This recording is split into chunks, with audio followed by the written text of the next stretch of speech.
Hey crafty friends, this is Jenny from Craft Test Dummies and the One Little Tag Craft Challenge. I'm checking in, this is now week 6, I don't know how that happened. And I know I'm a little late, so I apologize in advance. It was a really busy week. And I'll start with the most important thing is that over the weekend, I had not one, but 2 crafting parties at my house. And one was with some foreign exchange students making Valentines for their host families and friends, because in a lot of other countries, Valentine's Day is just for lovers, but here in the US, we all like to share the love. So I had a card making class with teenagers, and then the next day I had my local New Jersey card stamping club, and I got to demonstrate watercolors for both groups. So for 2 times over 2 days, my kitchen and dining room were filled with people painting, and that made me really, really happy. So just a little reminder too that as you are exploring our techniques, as you are pushing yourself to be creative, don't forget to rope some people in for your crafty happy time. I mean, you could invite a friend over, get your kids involved. I just think it's a really great opportunity to take our challenges and themes in our group, which is international, and then bring it back down to the local level and find some friends to craft with if possible. So I did post a lot of my pictures on last week's thread. I'm just gonna review a few more to catch some other people up who may not have seen them.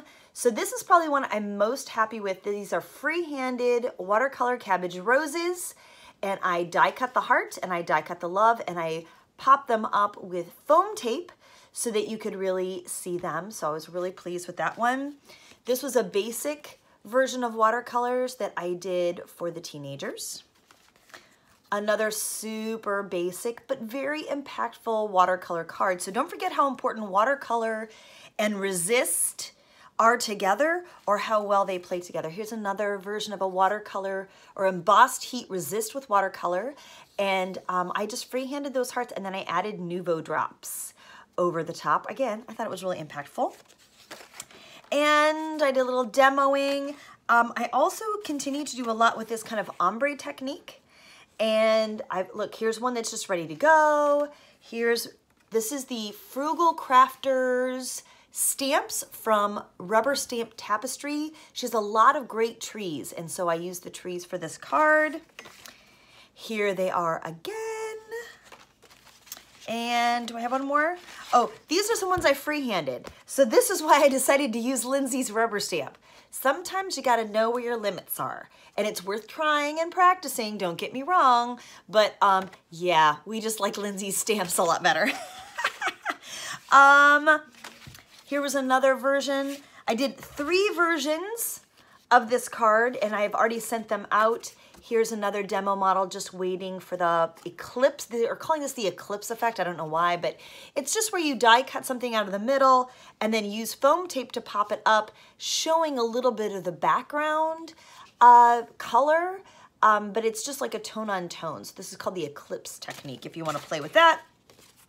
Here's one where I just used a Spellbinder's die to create a negative space, and another one with just playing with Lindsay's stamps. So as you can see, I did more than one a day, and I think that that's another thing that happens when you really enjoy the medium.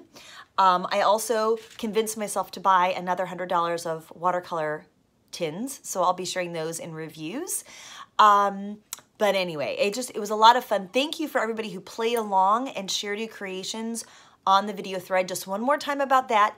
If you share something, please do it on the thread that's pinned to the top for the week. So this week it'll be the week 6 challenge, and share your creations there because I am picking names at random. You can see that little stack right there? Those are going out today for the people who have participated, and I've chosen their name at random. So this week's winner, by the way, is Christine, a different Christine than the first Christine, but a Christine. And her artwork will be the header of the page for this week, which is kind of also fun. So Christine, make sure you message me and I will get your address. So that takes us to this week's challenge, which is going to be music. So I've been really enjoying listening to music with my kids. We've been listening to The Greatest Showman, which we saw in the theaters, and now I totally want to go back one more time. It was a great musical, and the aerial scene with Zac Efron. Anyways, I'm getting off on a tangent. It was fun, and I am very inspired by music. Personally, my kids are musicians. I am a music. I guess I'm still a musician, even if I'm not practicing anymore.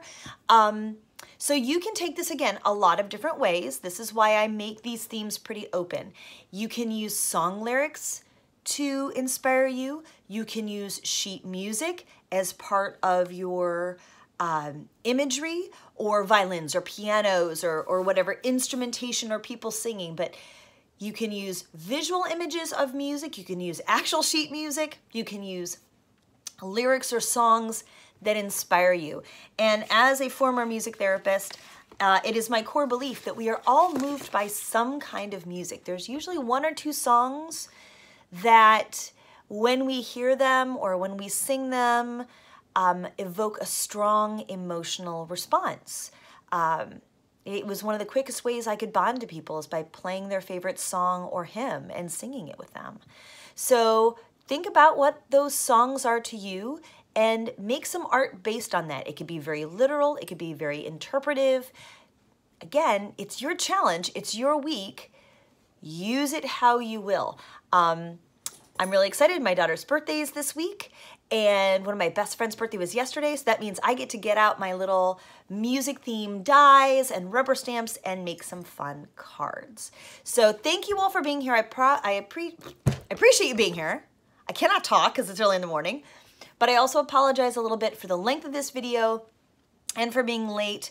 My foreign exchange daughter has a little problem with her wisdom teeth, and I've had construction on my house, so it's been busy. If you want to see all that kind of crazy behind the scenes stuff, follow me on Instagram and in the Insta stories, because it's like a three-ring circus. So enjoy your week.